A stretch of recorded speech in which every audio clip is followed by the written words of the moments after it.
Bismillahirrohmanirrohim. Assalamualaikum anak-anak. Berjumpa kembali bersama Bu Rani dalam mata pelajaran Bahasa Indonesia. Kali ini Bu Rani akan menjelaskan tentang struktur dan kebahasaan teks prosedur untuk kelas 7. Apakah kalian masih ingat dengan pertemuan kita sebelumnya? Ya, tugas-tugas ini akan mengingatkan kalian pada pembahasan kita pada pertemuan sebelumnya, yaitu tentang pengertian dan jenis-jenis teks prosedur.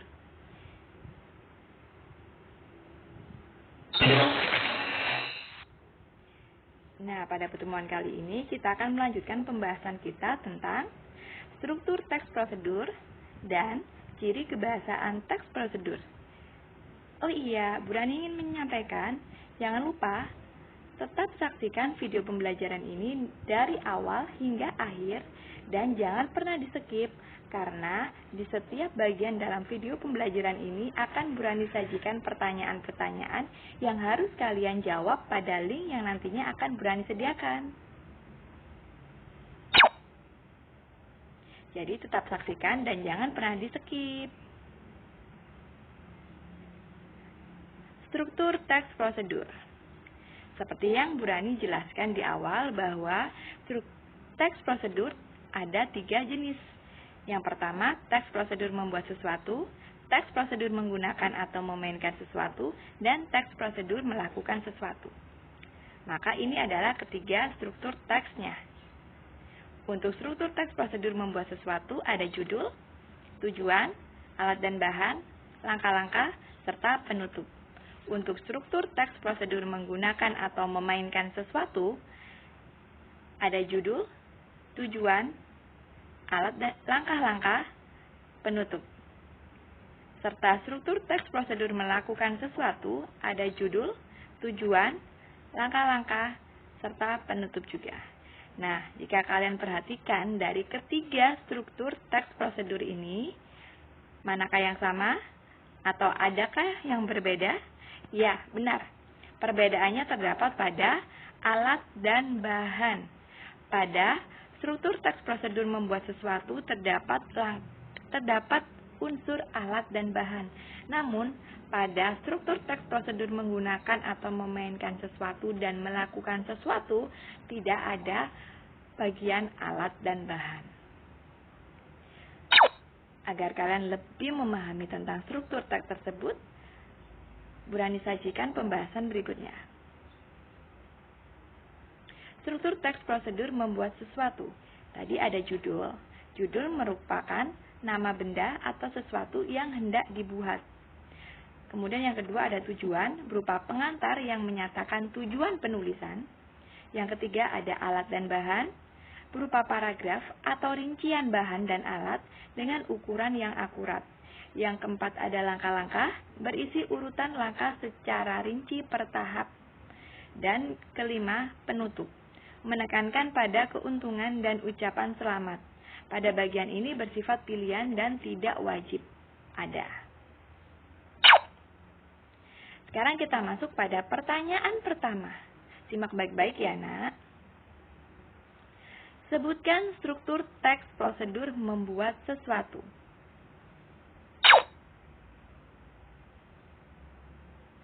Berikutnya akan saya jelaskan tentang struktur teks prosedur menggunakan atau memainkan sesuatu.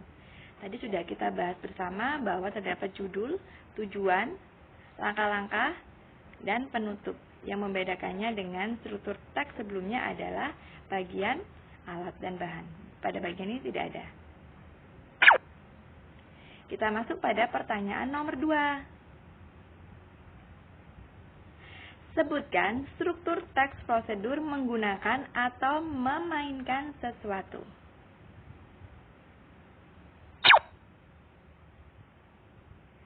Selanjutnya kita bahas tentang struktur teks prosedur melakukan sesuatu. Struktur teksnya sama dengan struktur teks prosedur menggunakan sesuatu ya.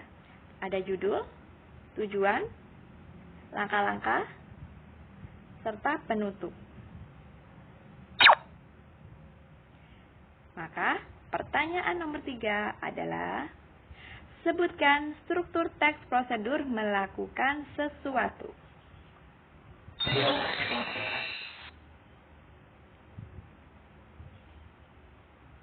Nah, sekarang kita mencoba menganalisis struktur teks prosedur membuat sesuatu.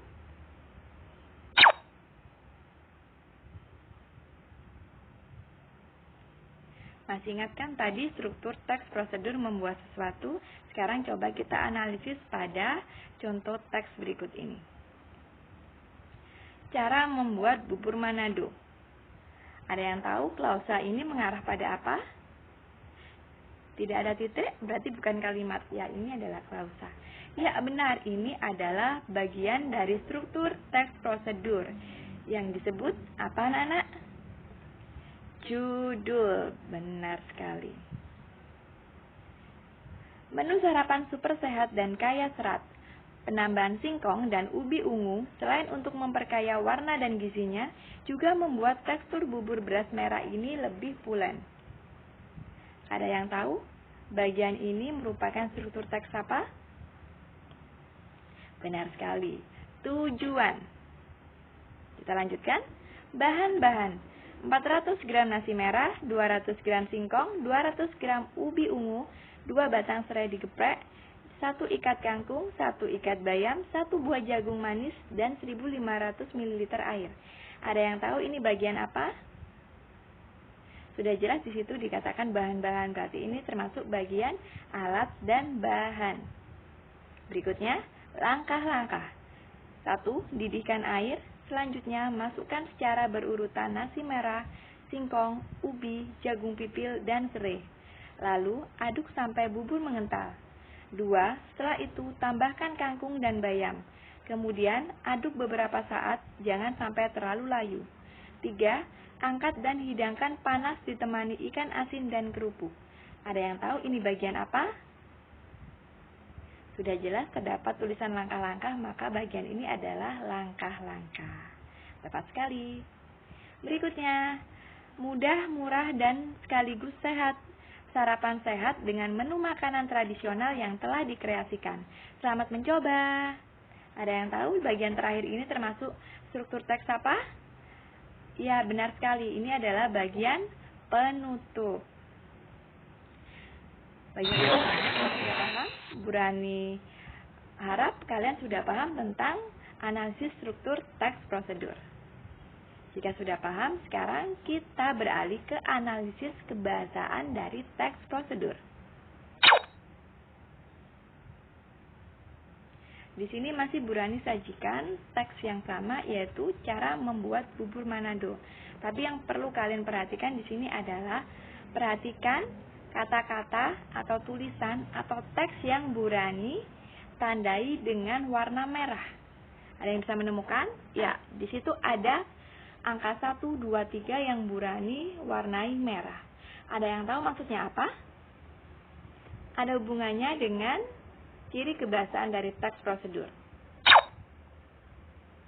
Ciri kebahasaan yang berhasil kita temukan yang pertama adalah menggunakan penomoran yang menunjukkan tahapan atau urutan. Hal ini untuk memudahkan pembaca melakukan aktivitas yang runtut atau urut.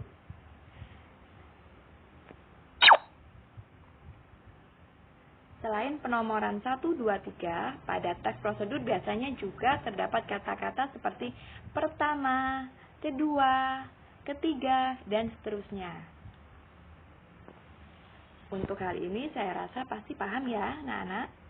Kita beralih ke pembahasan berikutnya. Kita perhatikan kembali tulisan yang Burani tandai warna merah. Di situ terdapat kata-kata didihkan, masukkan, aduk, tambahkan, aduk, angkat, hidangkan. Ada yang tahu ini ciri kebahasaan apa? Ini adalah ciri kebahasaan kalimat perintah atau imperatif. Kalimat perintah ini adalah kalimat yang mengandung makna memerintah seseorang untuk melakukan suatu aktivitas. Kita ketahui bahwa pada teks prosedur terdapat bagian langkah-langkah. yang mengharuskan pembaca untuk melakukan sederetan langkah-langkah secara runtut. Nah, disinilah terdapat kalimat-kalimat perintah atau imperatif tersebut.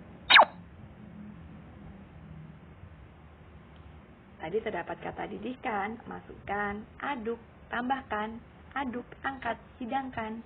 Kalau kita teliti lagi, di sini biasanya cirinya adalah kata kerja. Boleh ditambahkan akhiran kan. Juga ada juga yang kata kerja berpartikel lah, seperti keluarlah, taruhlah, dan sebagainya. Itu adalah ciri kalimat perintah. Berikutnya, kita perhatikan kembali teks tersebut. Di situ ada kata-kata yang berwarna merah, selanjutnya, lalu, setelah itu, kemudian. Ada yang tahu? Ini ciri kebahasaan teks prosedur apa? Iya, benar. Ini adalah ciri kebahasaan konjungsi yang menunjukkan urutan, atau sebutannya adalah konjungsi temporal. Konjungsi temporal ini misalnya selanjutnya, berikutnya, kemudian, lalu, setelah itu. Cocok sekali dengan temuan kita pada teks prosedur cara membuat bubur manado tadi ya. Nah, ini muncul kembali. Ada kata-kata selanjutnya, lalu, kemudian, setelah itu. Ini adalah konjungsi temporal. Berikutnya, perhatikan kembali teksnya. Terdapat kata-kata bercetak merah secara berurutan sampai bubur mengental dan sampai terlalu layu. Ada yang tahu ini ciri kebahasaan apa? Ciri kebahasaan terakhir yang kita temukan adalah menggunakan kata keterangan yang akurat. Seperti keterangan waktu, keterangan tempat, keterangan alat, keterangan tujuan, keterangan cara, keterangan perbandingan, dan keterangan sebab. Kita analisis lagi ya. Secara berurutan ini adalah keterangan cara. Sampai bubur mengental ini adalah keterangan tujuan. Dan sampai terlalu layu ini adalah keterangan tujuan. Bagaimana anak-anak? Sudah bahas penjelasan tentang ciri kebahasaan dari teks prosedur? Bu Rani harap kalian sudah paham ya. Maka kita beralih ke pertanyaan keempat. Pertanyaan keempat adalah, sebutkan unsur-unsur kebahasaan teks prosedur. Sudah dicatat semua pertanyaannya? Jangan lupa dijawab nantinya pada link yang sudah Bu Rani sediakan setelah penayangan video ini. Nah, anak-anak, sampai di sini dulu perjumpaan kita pada pertemuan kali ini. Terima kasih, sampai jumpa di pertemuan selanjutnya. Tetap semangat belajar dan tetap jaga kesehatan. Wassalamualaikum warahmatullahi wabarakatuh.